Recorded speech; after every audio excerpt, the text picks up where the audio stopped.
আম খেতে আমরা কে না ভালোবাসি।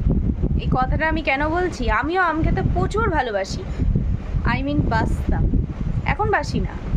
কারণ একটাই রিজন, আমার মায়ের জন্য আমি এখন আমকে ভালোবাসাই ছেড়ে দিয়েছি।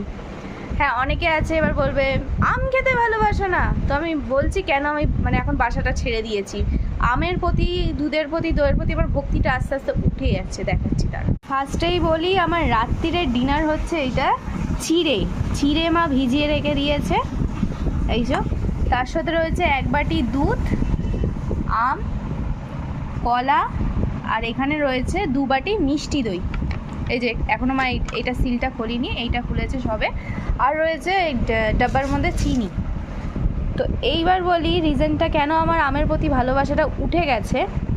যতদিন না এই আমটা উঠবে, আমার মা, অপশান অনেক আছে, দুধ দিয়ে আম খাবি, ওর মধ্যে দুধ নিয়ে নে, রুটি নিয়ে নে, আম নিয়ে নে, চিড়ে খাবি রাত্রিরে, চিড়ে নে, দই নে, আম নে, তুই গরম ভাত দিয়ে খাবি, ভাত দিয়ে দুধ দিয়ে আম দিয়ে মেখে দেখ, দারুণ লাগে।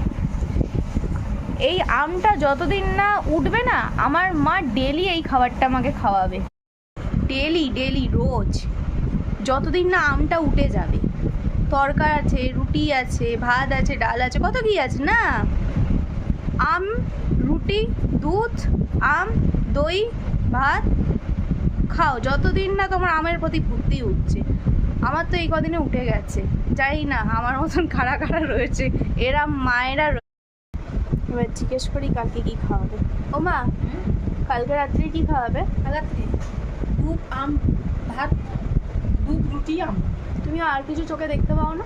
আমের সময় আম খাবি না তো খাবি, এই তো সুযোগ, আম খাও, এরপরে তো পাবি না। কন্ট্রোল কন্ট্রোল, মাজনু কন্ট্রোল।